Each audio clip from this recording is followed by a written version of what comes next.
Hello, welcome. Welcome, welcome. Hey, Darren. Hey, Christina. Alice, how's it going? Kieran. Rhonda. Hello, how you doing? Hi. Hey, folks. How's everyone doing this afternoon? Right. Great. Just getting everybody in here little by little. I'm your house manager this afternoon, so I'm taking care of the seating portion of this meeting. So make yourself at home, take your time here. We'll get right to you. David and David are backstage right now, sort of getting ready before the main event here. So they'll be ready in a couple minutes to come out.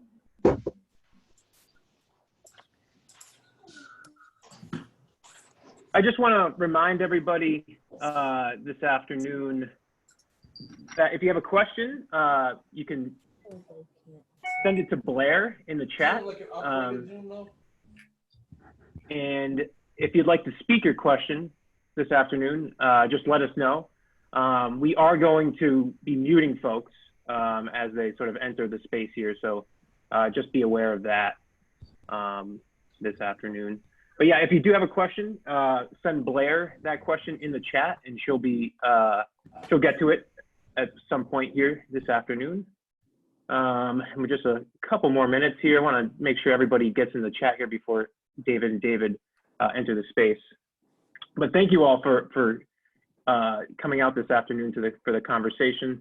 If you need anything at all, give me a chat as well, or Blair or Kevin. All three of us are available to help you, navigate the conversation this afternoon. And without further ado, I'm going to bring in our main event here. David and David are going to be entering the chat right now. Hello. Hello, David. There you are. How'd it go, Matt? How's the audience today? Oh, they're ready to go. I think that we got a great crowd in here, probably about 40 some odd people, and they're still coming in. So everyone. Look at all of the people. Hello, everybody. I see David on his side. Am I on my side? Hold on one second. Yeah. Am I better? Yeah. Okay, great. Yep. Good afternoon, everybody. It's so nice to see you, and it's nice to see you on a Sunday day. This is a sunny day. This is our third town hall with many of you. Some of you have been with us before, and some of you are just able to join us this first time. And so I see a lot of faces, and seeing Anne again. Thank you for joining us, Pam. It's good to see your face. I see Alice. It's nice to see you as well. Eric, you're back. Leslie's back. Okay. Oh, look at Lizzie. Hey, Lizzie. Hey, how are you? It's so nice to see faces, and it's so nice to see all of us together in this wonderful place that we call our current situation. But anyway, we have about an hour together, and today we thought we would take a slightly different approach to this town hall. If you know anything about Arts Emerson and David, we try to keep it fresh and keep it popping. So we thought we would sort of address kind of two big questions. One main question is, where is the season announcement? And so we'll have a little bit of an interview kind of format with myself interviewing David around where the season announcement is. And there'll be a little time to talk about where's the strength of the sector in this moment. And that's not only the theaters, but also the arts and culture sector here in our city and in our region.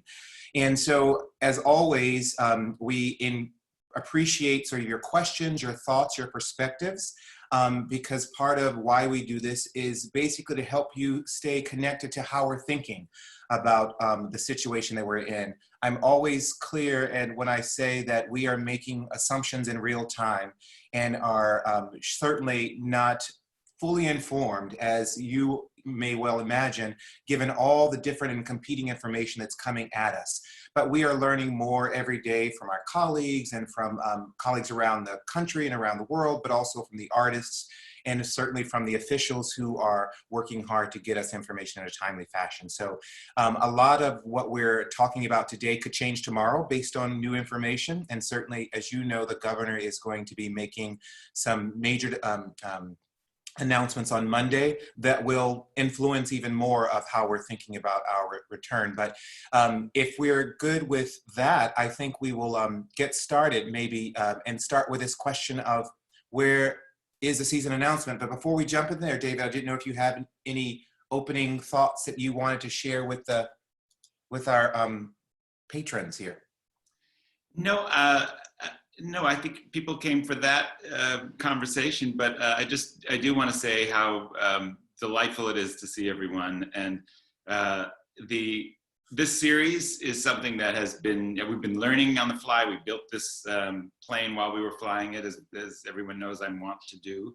But it's really sustaining us. I hope there's moments of interest and connection for you in it as well. But these conversations are really the gem for me, having an opportunity to just think out loud with our core audience members, and also to get questioned in real time and fumble for answers. So I look forward to this whole conversation today and to the rest of this series as it goes on. Great. Why don't we just jump right in? And by the way, we have not rehearsed this. Also, probably not a surprise to any of you. And David has no idea what I'm going to ask him right now. So I'll just get started and say, I know that in the office, you've been sort of really wrestling with this notion of the term season as it applies to our work. And I wonder if you can share a little bit sort of what feels uncomfortable around that term in this moment, and how have you been thinking about it differently as it relates to Arts Emerson's season announcement? Yeah, so some people have heard bits and pieces of this, and I want to welcome all the staff who are on this call as well. You have heard it or read it or discussed it, debated it with us, but one of the challenges that emerged immediately once we went to this work from home world, and we had postponed the shows or canceled the shows that we were going to postpone or cancel, we were in the middle, as those of you who've been around with us for some time would know, we were headed to our best party of the year, which is always the season preview event. And that's grown to be 400 people or so in the Orchard every year as we unroll what our season's going to be, and their artist performances and conversation.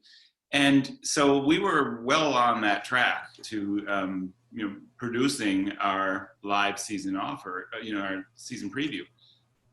And the immediate response was to think, oh, we need to do a kick-ass digital version. We're going to do the best season announcement you can imagine. We're Emerson, we're Arts Emerson, we are going to make a splash.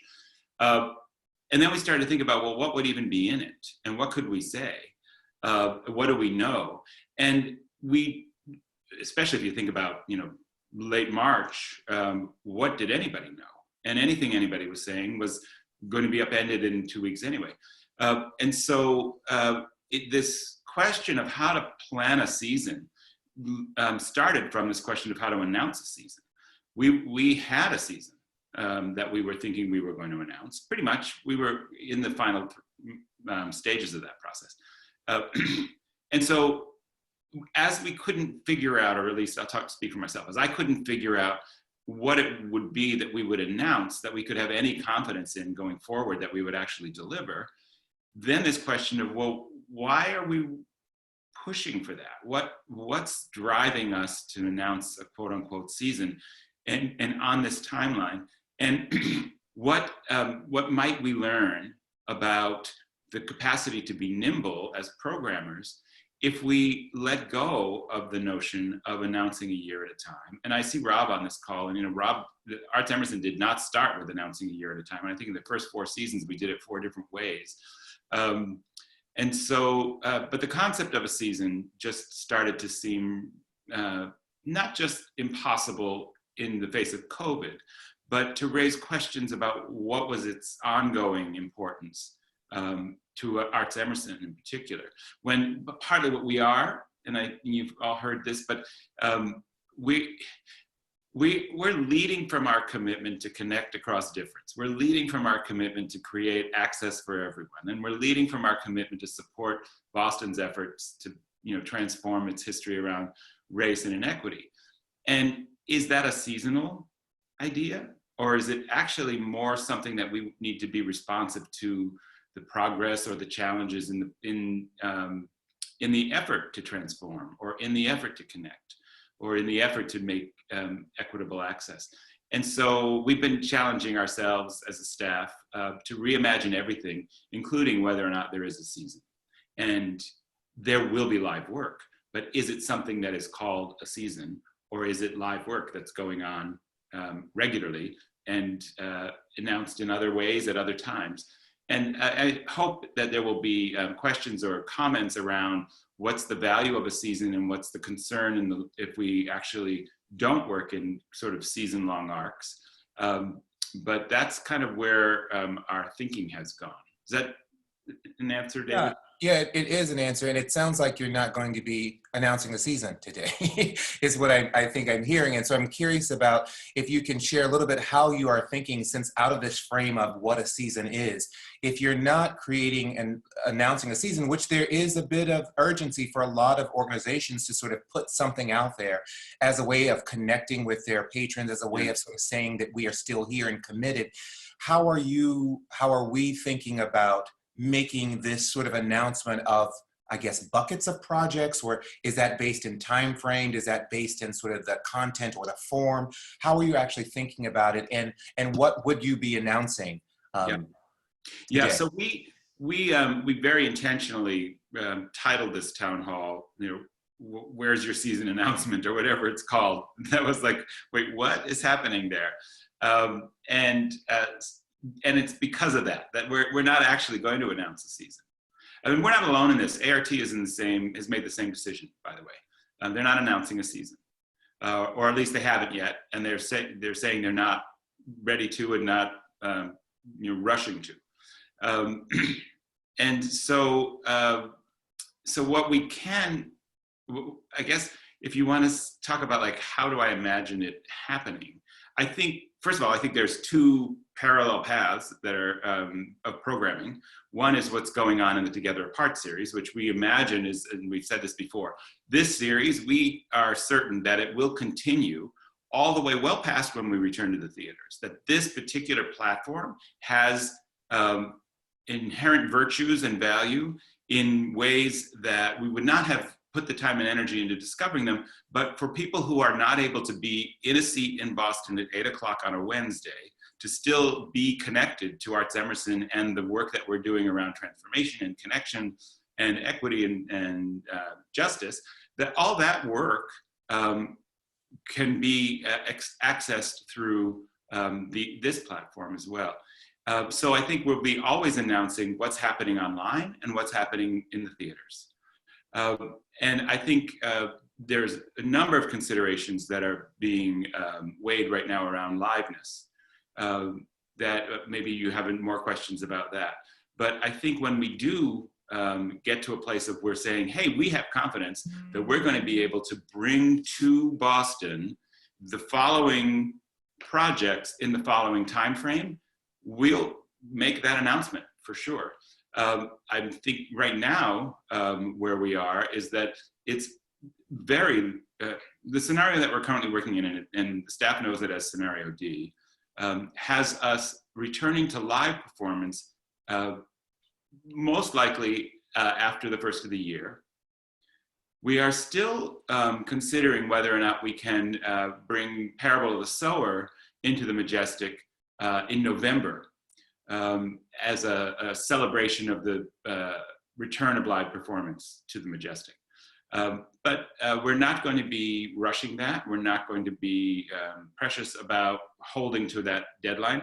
It feels very likely that the rhythm is leading toward January. And so then at January, that creates a kind of cultural season window. January to May is kind of, what would be the normal Arts Emerson season. So we're going to make an effort, the spring season, we're going to make an effort to let you know what things we are confident we can deliver in that time frame when we are ready to announce what the start date and the end date of that first time frame. So it's likely to be 6 to 7 titles. That will be 6 to 7 titles from a universe that was going to be 12 titles if we had started in September. And we're still in the conversation with the artists about which ones can make the schedule shift with us, which ones do we lose if we can't do them on the original time frame. And then just like a big headline, probably lots more conversation, we're trying to anticipate what are going to be the social distancing requirements and guidelines and practices. And what is that going to do to seating capacity? And one of the ways that we're doing that is that we are right now in a process of evaluating the potential for each show based on its schedule of availability and the availability of the venues, each show to move into the largest available theater. So where normally we would have a series of black box shows and we'd have a series of orchard shows and we'd have a series of majestic shows, social distancing requirements are going to be such, from everything we can see right now, in that period of time, maybe even until there's a vaccine, they're going to be such that you're going to need volume and you're going to need distance between audience members that are going to dramatically impact the number of potential seats in every show. And so we're looking, the Majestic, weirdly, because when this first happened, I thought, oh, the audience is going to have lower confidence. We're probably going to deal with lower numbers for a period of time. We probably can't use the Majestic. But actually, it's gone the other way. Majestic becomes much more important to the whole cultural ecology of Boston because it can hold the several hundreds. And it's not 1,200 people. It's not even 600 people. The best we can imagine is it's going to be 300 people. But that we could, in fact, do performances in there where the audience has the distance to be comfortable and the artists have the distance on the stage to perform safely. So yeah, that was a lot of information. Is that what you... Yeah, so what I hear you saying is that the January or after the beginning of the year is when we're anticipating returning to some sort of live shared experience. In the meantime, the online series Together Apart will have another version. We're coming to the end of this sort of first set of programming around Together Apart. We will continue that for the unforeseeable future until we are, for a long time, we'll continue that programming. And then in November, our plan is to bring back Parable as a way of sort of announcing our return, and Parable being such a fitting project for that first return. So clear that there's work that will continue online and that the live experience, we hope, will commence. And just to reiterate your point, so much of this is dependent, as everyone knows, that the 4 phases that the governor will roll out. It is very clear that we're not in the first and likely not in the second, may not be in the third. What we are not clear about is what the time frames are related to those phases. And so again, our hope is that by January, we'll be able to return and be able to manage and implement whatever mandates or protocols will be rolled out. Part of the conversation that's going on, I imagine, in every organization that presents live performance is, will the cost of opening under restrictions outweigh the cost of closure? And we are hoping that we can make it work to actually adhere to the distancing guidelines. And that has to do not only with seating, but how you're mitigating the formations of lines in, as people are coming in and out of the theater as well. We're hoping that we can make that work, but we'll know more on Monday, and we will be learning at the same time as all of you around what that looks like. So the season will be unveiled in as it is revealed to us. I think there's a series of projects, right, David, that we're balancing, and they're not all weighed equally. Can you talk a little bit about some of the decision and how you're coming to the decisions around certain projects over others? Sure. Well, you know, we did, and I'm not sure if I ever made it available to everyone, and maybe Blair, you could drop it into the chat, or we could do it in the post-performance email. But, you know, we published how it is that we go around about planning a season on HowRound some years ago, and actually it caused a bit of a stir because mostly artistic directors and organizations don't actually talk about that, the mechanics of season planning. They don't talk about that in public. But one of the things that is a priority in that process for us is making sure that we are living out, through the choice of projects, we're living out our full commitment to the range of diversity and diverse voices that we're talking about, connecting artists and audiences together around. And so there's like 10 dimensions of diversity that we're constantly measuring to make sure that we're hitting our targets and keeping our commitments. And so we kept that process together all the way through the selection of the season that we would have announced. And now as we're going through the process of whittling it down, we are keeping that process together as well. So you'll see international work in there. You will see a balance in terms of the gender in the creative team. You will see a balance in terms of what's brand new and what's returning, you know, what's a work that's been touring. You'll see a balance there in terms of the long arcs of artists, which we are committed to. You'll see a balance there in terms of family work programming, opportunities for families in our season. So it's much harder to maintain the balance in 6 or 7 titles than it is when you've got a dozen to work with. But I feel pretty good. You know, that there was such diversity in the season to begin with that we're able to kind of maintain much of it as we go. The reason that, I mean, you know, there are 2 reasons that we're not actually naming all the titles here today.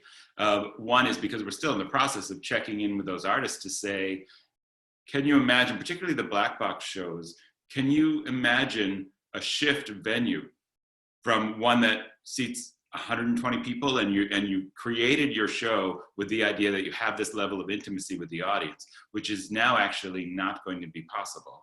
Can you imagine that moving your show to a larger venue, you can maintain for yourself the integrity of the show, and how can we support you maintaining the integrity of the experience? Or would you rather wait and come back when there's a vaccine and the restrictions and the guidelines are all lifted and the audience has confidence sitting together in smaller spaces? So these conversations are involved, as you can imagine, and they're ongoing. Yeah, so that's basically where we are, what's happening. There's a question that's come up around whether Arts Emerson is considered a new online paid market for any of its future performances. And I can certainly talk a little bit about that. We are exploring all possibilities of, you know, how to perhaps monetize a digital, our digital programming.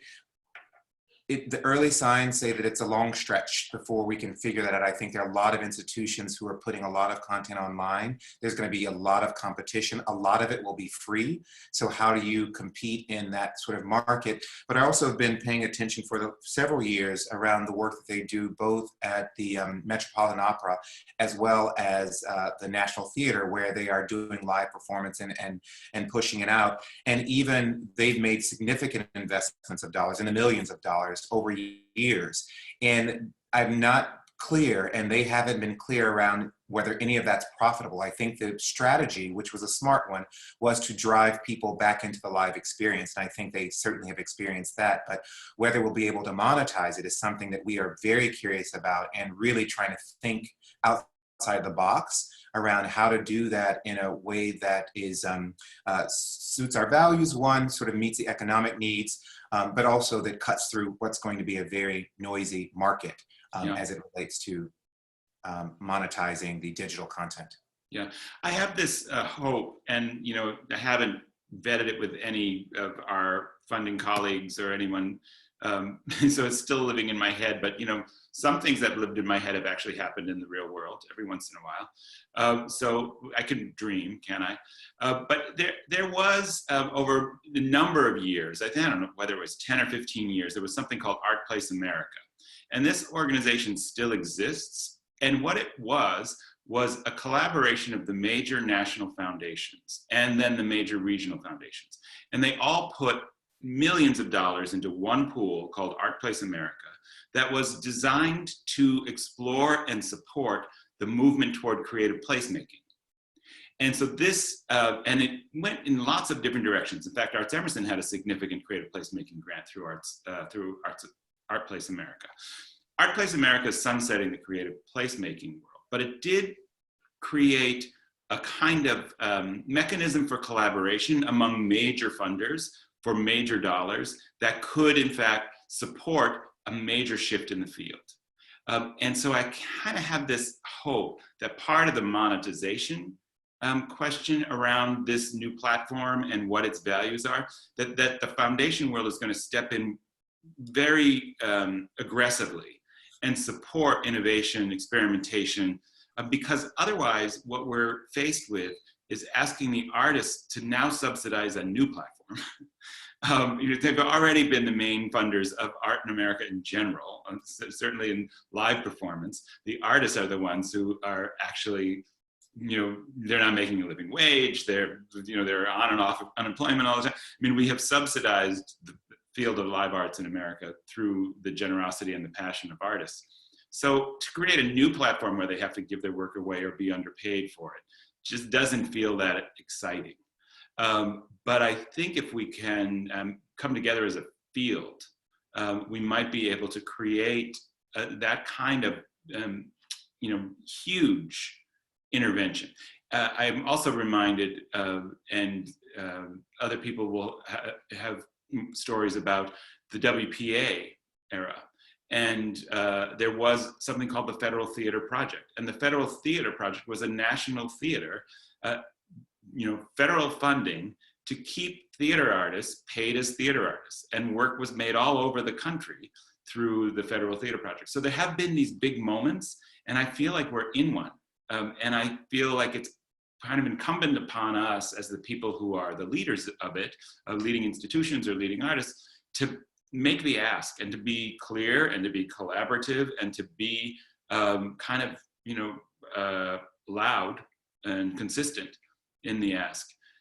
David, I want to ask you a question because I know you've been spending a lot of your time on this. This is invisible to most people, but you've been spending a lot of your time trying to organize on the statewide level and on the regional level and within the sectors, straight up on live performance, but also more broadly, including museums and things.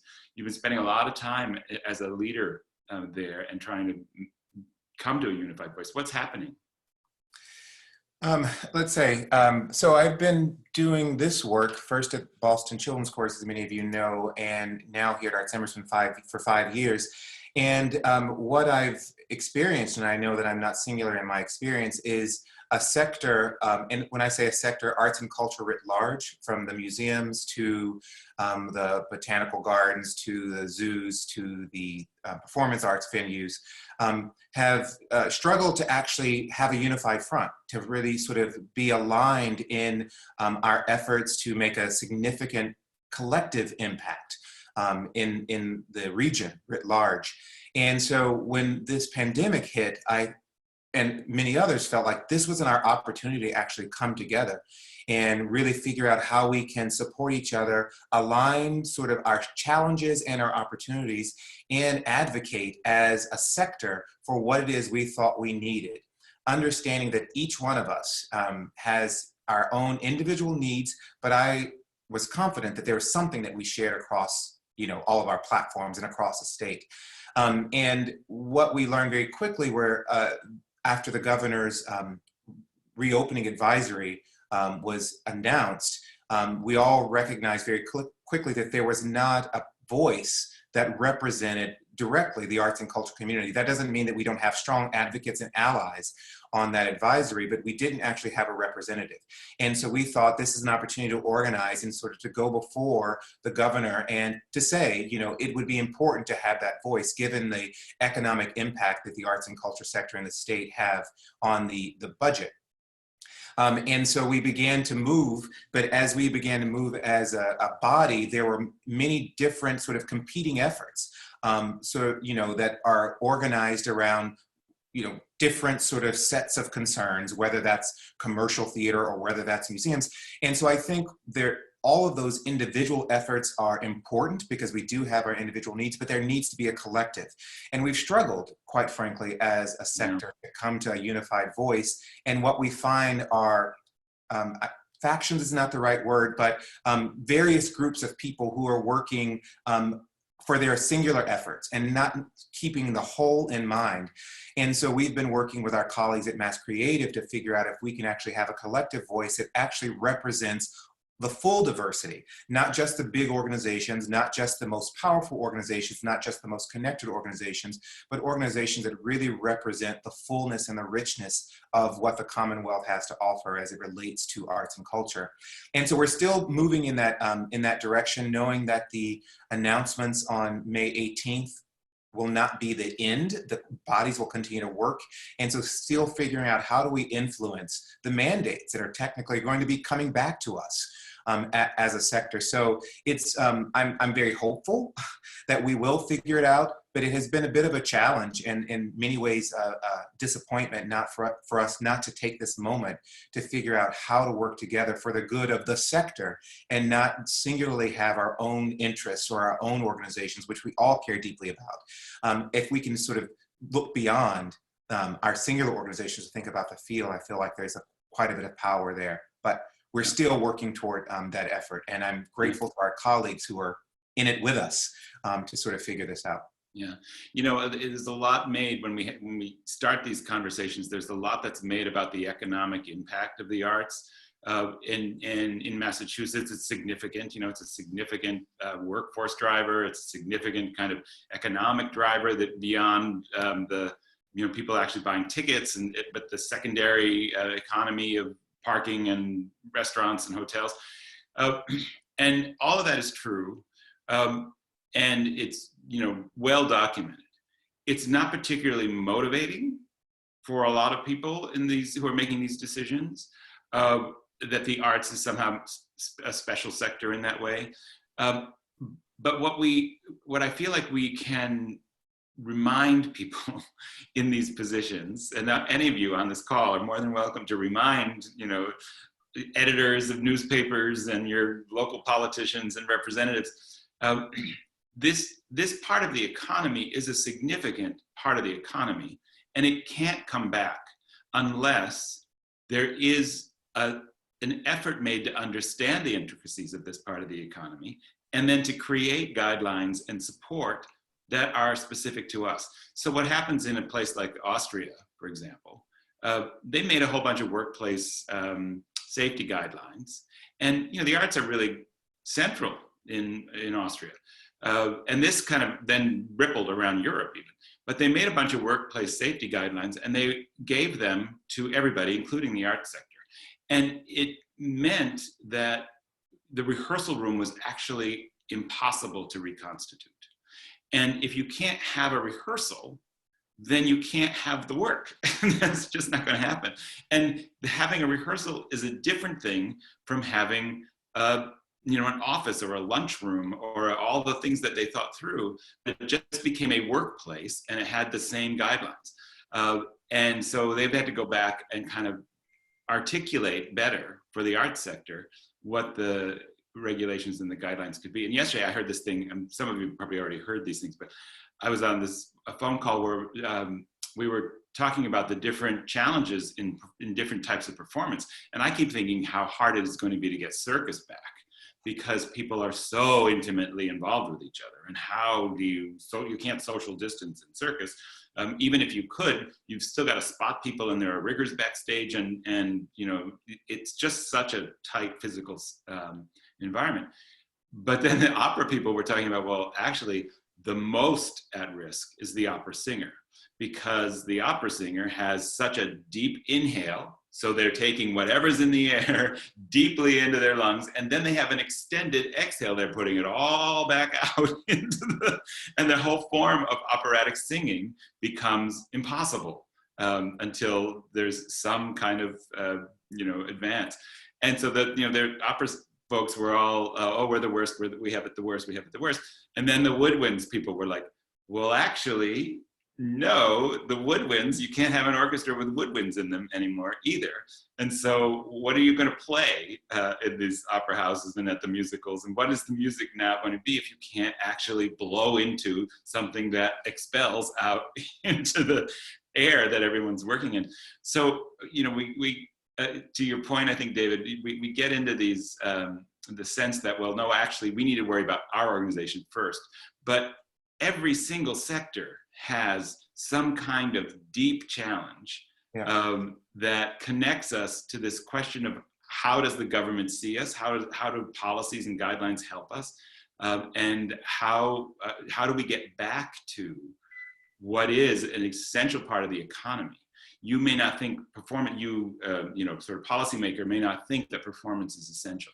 But if you're talking about the economy, we are an essential part of the economy. And how do we get diagnosed and kind of broken into in detail these big policies that you're making that are supposed to blanket everything? They don't. And part of the strength in working together is that for our audience, our patrons, to know that when you come to a show at Arts Emerson, or you go to the BSO, or you go to ART, or you go to Originations, that you can expect some similar experiences. So you know that I'm supposed to do these things when I go into the theater. And part of the benefit of coming together is to make sure that we're all in agreement around what that is and how we're going to collectively sort of implement those things. Many of you may know that our local museums are modeling well. They've come together, they meet on a regular basis weekly to talk about how to open. They sort of made an announcement they were closing together. They're trying to open around the same time. I think there's power in that collaboration. It actually sends a message to the community that we are aligned and that we are in sync with how we're moving the efforts, and that you can be confident that we're all looking and managing the same safety protocols. So we're continuing to work on that front. I know for just by being on several calls that many of our colleagues are making announcements and have made announcements, which is a strategic choice to make. And some are saying they're going to start in August, some are starting in September, others are canceling altogether. And so there are all ways that people are trying to balance this, the uncertainty. And for me, there's some benefit of being somewhat aligned in that effort, in spite of our differences. So it's not easy. It's not easy to sort of band together in that way. But I think from a community's perspective, from a government's perspective, we're stronger when we're together versus having sort of disparate voices coming and arguing for this little piece of the pie. When if we all are actually trying to create and make the pie factory, we're a bit stronger in that way. So. Yeah. I just want to remind people that David and I can talk forever, but we would be very happy to have you. We don't have a script, so we'd be very happy for you to point us in directions that are of interest to you in joining the call today. And I want to just, Lisa Hodson is here, and also here I'm going to get in trouble, and so I love that all of you are here, but sometimes I get surprised by people who are here. And Meg Tainter is here, and I think, Meg, you're still in Scotland. I don't know that for sure. Some of you will remember Meg. Meg was really important at Arts Emerson for a number of years before she went on to become the artistic director at Stonington Opera in Maine, and then went over to Scotland into is it a PhD program, Meg? I just completed a master's and I'm waiting to do a PhD. So hopefully. Well, thank you so much for joining us. You've got a lot of friends on this call who haven't seen you in some time. But I do want to read this from Lisa, because I think you nailed it, the answer to my question, Lisa, and probably for a lot of people. This was my question about the value of a season, and Lisa's written, the value of a season for us as theater goers is really the value of a package which, when we can afford to purchase a package, forces us to come to shows we might not otherwise choose. We have seen some amazing work that way that we otherwise wouldn't see. We don't think of a season in terms of a narrative arc or theme, though I know that's a planning consideration, probably matters to other people. But yeah, this notion of it forces you out of your own sort of algorithm because you've just accepted our algorithm, and it broadens your experience. That's a really, really good and useful thing to keep in mind. How do we maintain that kind of incentive for people to get outside their own boxes and actually explore new worlds with us, not just the things that not just wait for the next thing that I know I'm going to like. There's a question that's come up about, will the college open the venues to outside performing arts organization? And that is a very good question. And I know that the college is planning to make an announcement about the fall for the students in the coming, at some point in June. Because Arts Emerson is not programming in those spaces until January, it makes those spaces more available on one hand, but we are following the college's need for those spaces, perhaps for instructional use, which we're still exploring all kinds of possibilities. But simply, if the college opens up those venues and there is capacity to support our partnering organizations, that is our instinct to do so. Making sure that, again, we are following the safety protocols, and they also have plans to be able to adhere both on stage and in the audience with whatever protocols are rolled out by the city and the state. But if we are able to open those venues earlier and they're not all needed for instructional use, which we're still in those conversations, then we would want to make those spaces available for our partners, for sure. Yeah. I mean, that's some of the good stuff that's going on.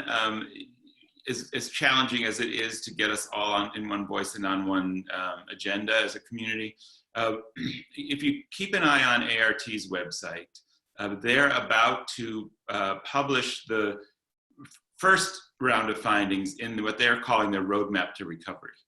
And so they've been working with the public health school there, and they've been trying to develop this roadmap.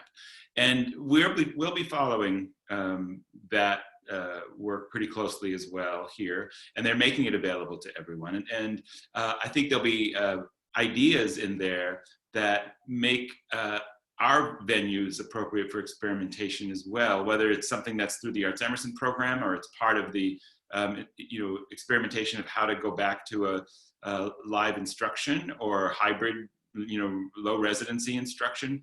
I think we're going to see a lot of experimentation in these venues. And so it's important for people to keep in mind that we have a charter with multiple mandates as the Office of the Arts, Arts Emerson being one of the principal public-facing program that we manage through Office of the Arts. But we also support all of the venues for instructional uses. And I see Lizzie here, and I know Lizzie's classes meet in the studios, and a lot of performing arts work takes place in the theaters. And so we're trying to be a collaborator and an innovator on the level of how do these venues enable a college to both reimagine and then restart instruction, particularly in the live arts. So there's a lot of our work that's going on that way. And the fall, a lot of the time in the venues will be dedicated to that kind of experimentation and use. We've also said out loud to our colleagues in other arts organizations that to the extent that it's possible to return in the fall, just because we're not, doesn't mean the venues can't reopen. And so there might be other events that will be taking place in there during the fall that will be live arts events, and we'll be supporting the social distancing aspects of that and the best practice, developing best practices around that. It just won't be under the Arts Emerson brand. So we're trying not to keep the venues out of the ecology simply because we're keeping our programming in this digital world up until we return with Parable. So you'll probably see quite a bit of experimentation going on in all of those venues, and we manage a number of them. Some of you only see 2 or 3 of them, but we manage the screening room as well. I know Alyce has spent a lot of time in the screening room, been a big advocate for the work in the screening room. We manage that screening room on the 4th floor, the RJO, the Rob Orchard Theater, and named for a man who's sitting on this call. As well as the Jackie Liebergott Black Box and the Majestic. And then there's also 2 theaters that some of you have never been in. I know Parmi's been in both of them, I think, but the Semmel, which is on the 3rd floor of the Tufte Center, and the Green Theater, which is a 100-seat theater on the 6th floor. We manage all of those venues as well as the studio spaces. So all of that resource to the community, with the first priority being the Emerson community, will be available to the fall as we try to work our way through how do we come back, what do all these guidelines even mean, and what's the audience comfort with any of these guidelines and the experience. I know one theater in town that's saying that the experience sounds so compromised that they're just not going to offer it. That if it actually comes back where it's got to be so the audience sitting so far apart and everybody in masks and the performers not able to be within X feet of each other, that's just no longer theater or no longer live performance to them, and they're just going to wait it out. That's a strategy too, That scares everybody. Yeah. Okay, other questions or comments? What does this even sound like? Does this just sound like we're chasing our tails? David, can I ask a question? Mm-hmm.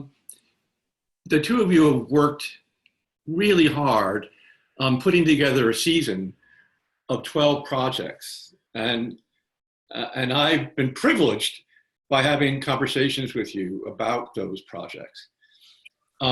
Is it possible for those of us who are truly dedicated theater goers and lovers of arts, Emerson, can you give us a couple of ideas, just whatever? I mean, things that are in your pipeline that you're not promising, but that you've been working hard on, and that you can't wait for all of us to experience at some point. Thank you for that question, and I'm happy to do it.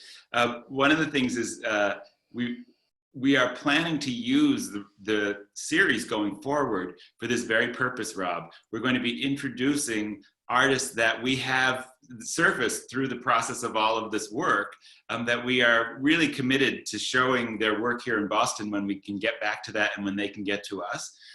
So you'll see that rolling out through this series going forward. Mostly what we've done up to this point is work we've done in the past, but now you're going to start to see us move forward.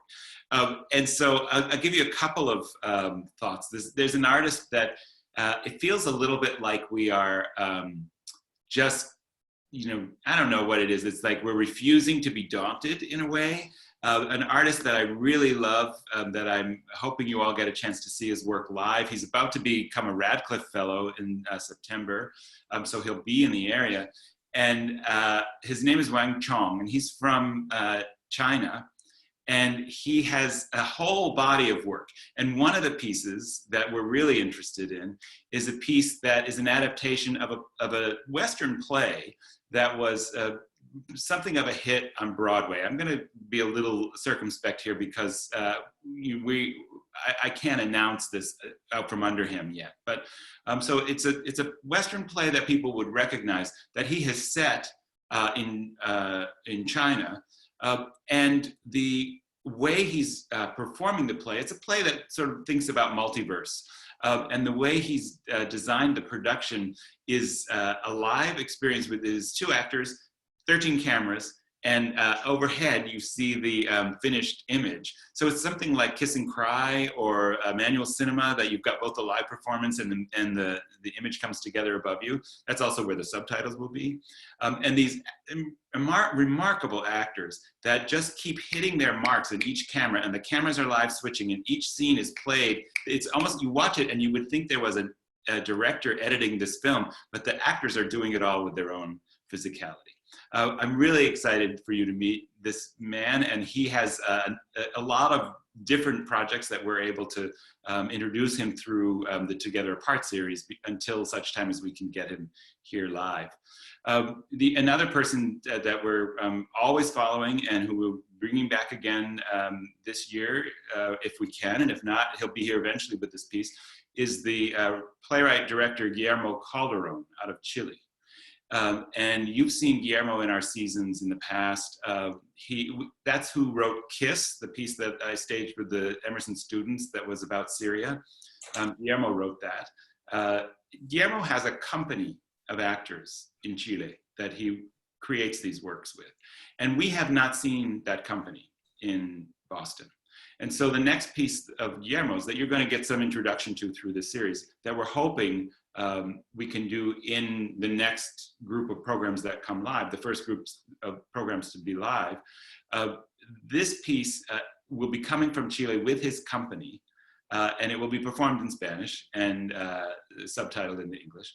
And it's funny, it's very political. In a way, he wrote it, it opened in June of last year. And it kind of anticipated the eruption in Chile. And I don't know how many of you know anything about what's happened in Chile, but there's been a total eruption of the social fabric in Chile that is the kind of result of extreme economic inequity that has been going on. It has the steepest economic inequity in the developed world.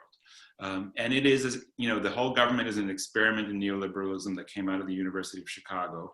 And this is where it has gone, into a complete meltdown.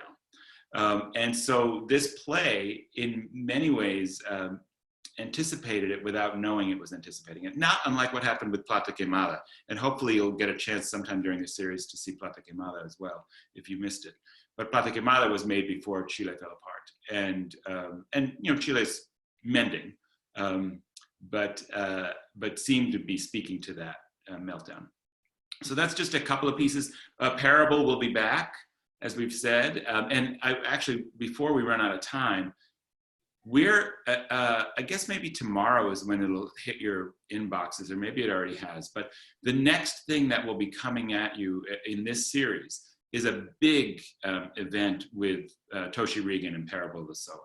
And so the evening of May 22nd, and it begins, I believe it's 7 or 6:30, but it's an evening event. The first thing that will happen is a conversation with Toshi, and then a live stream of the concert that she did of Parable of the Sower in Abu Dhabi back in 2015. So for those of you who saw Parable of the Sower when it was in the Orchard a few seasons back, you saw a work in progress. And this is a concert version that preceded that by one step. So you'll be able to actually see the development of this project over time. And then that will be followed. Kevin's reminding me that it starts at 6 o'clock. So the pre-show conversation is at 6 o'clock. The stream will happen at 7 o'clock. And then following the stream will be this conversation with Toshi and the artists. And so I would really highly recommend that you plan to sit with us that evening and take this in. The Parable of the Sower is, we've talked about this in the past, the content is right on point, right? So Octavia Butler, a visionary fiction author, wrote this in the 80s, Afrofuturism, sort of one of the names that lives at the top of the pantheon of Afrofuturists. And she wrote this in the 80s, and she imagined the world in a post-environmental collapse. And it was brought on by an administration that had as its tagline, "Make America Great Again." She wrote it in the 80s. And the novel imagines the recreation, reconstitution of community, the reconstitution of faith, the reconstitution of economies, but it imagines it in a very sort of dark set of scenarios that ultimately lead to this question of there's a new world coming, where you're going to be standing when it comes. The part of why you want to hear this concert, because it's just the concert part, it's songs. Why you want to hear it is because the music is extraordinary. And she's borrowed kind of, or repurposed 200 years of African-American music in particular.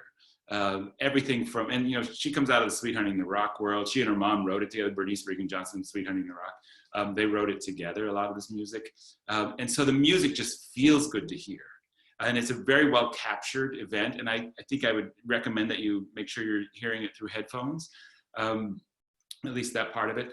But what it will give you is a sense of why it is that we're so committed to Toshi and to Parable as the first thing that we all do together live. It will also lift you right now, and it will point you toward what are we learning? What it's so good at is reminding us that these moments are teachers. And Toshi is, she's so committed to our thriving, not just surviving. And she believes in the future, and she understands the challenges of getting to the future, but she's committed to leading toward our thrival, not just our survival. And so I feel very lifted every time that we speak to Toshi, and every time I'm in contact with this music. So highly recommend that.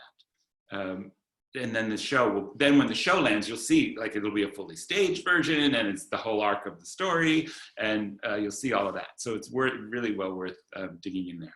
And let's see, one other thing that I feel comfortable telling you. Oh, a lot of you will know this company, and we're really glad. This is going to happen. If it can't happen on this schedule, it's going to happen at some point. Many of you know Double Edge Theater. They, for many years, were in Boston. They are now, they have this incredible operation out in Ashfield, Massachusetts. That's a farm that's kind of floating a whole town. I mean, it's an integral part of the economy of the town. And a barn and these spectacles that they put on in the summer all over their farm and all over the town. And they've made a piece that opened in New Jersey at the Montclair Peak Performances, the same place that When Angels Fall came from. If you saw that circus piece from France, this Montclair, New Jersey has a tremendous presenting program called Peak Performances. And so they opened it there, got a rave review in the New York Times. It's a leading opportunity, a starring opportunity for Jennifer Johnson, who is continues to be one of the stalwarts of Charlestown working theater. So this has real Boston roots. It has the feel. Their work is deeply based in artistic director Stacy Klein's work with Grotowski and Talia Schaudt and Eugenio Barba, these iconic European performance. They're directors, but they invented modes of performance and communication, each of them. And she's kind of synthesized all of this into her own work. And so it feels very European, even though it lives right up the road. So that's kind of a little survey of things that I can let you know are coming. And Step Africa will be with us at some point. I guess you're about to find out, if you haven't already, that of course we're not doing the July performances of Drum Folk. The mayor has said no more than 10 people. The governor is still saying, wait. And so that's not happening in July. So the question is, when can it come? Step Africa is one of those companies. The experience that they create is electric, but it requires a conduit, which is the audience. And so you can't really do Step Africa for 10 people. Step Africa combusts in a room of 300, 400 people. And so when can we have a room of 300 or 400 or 600 or 900 people again? When we can, this will be a peak experience for a lot of you. Some of you saw it with us in New York, and appreciate you coming with us to see it. We're not going to lose it, but we don't yet know when we'll be able to bring it. So that's what's happening, and you'll see it in the whole series. And we're not going to be coy about it. Like when we're adding something to this series, and it's an artist whose work we're considering, we'll let you know what work we're talking about as well. We won't necessarily be able to show you the work. It doesn't necessarily exist yet as something that can be streamed, but if it can't be that, it'll be something else. It'll be conversations with them, and it will be kind of, a whole series of work now all the way through certainly the end of the year, that shows you who in the world is working in a way that advances our mission to connect across difference. It advances our efforts to transform around segregation, race, and inequity. And it advances our call to access for everyone. So, and there are many artists, many more than we could ever fit on our stage, who are doing that work. And so this is an opportunity for you to meet them and for us to put them in conversation with you. That's all I have to say on that front. David, did you have anything more to say on that front? No, I think we are running out. We've run out of time. And so just to say thank you to everybody for joining us. You've heard a little bit about what we're thinking in these last few minutes. And so we'll committed to keeping you posted and engaged. And we will schedule another town hall in the coming weeks. Well, in 2 weeks' time, we'll try to do these every other week. But of course, in the meantime, don't hesitate to reach out to us to ask questions. We are developing our strategy forward based on sort of so much of what we're hearing, and we'd love your voices to be a part of that conversation so that we know that you are ready, and when we're back on, that we'll see you as you're comfortable. And without anything further, I would just say to please be safe and continue to engage with us online. And just a note that, you know, I'm sort of having a conversation with Alyce on the phone, here she is, around organizing groups of people for the Parable concert coming up. So be happy to help in any way that we can to do that. So thank you for your continued interest, your continued support. It really does matter. And seeing your faces here really keeps us going. So thank you for all you do, and we will look forward to being in touch with you very soon. Have a good afternoon. Thank you.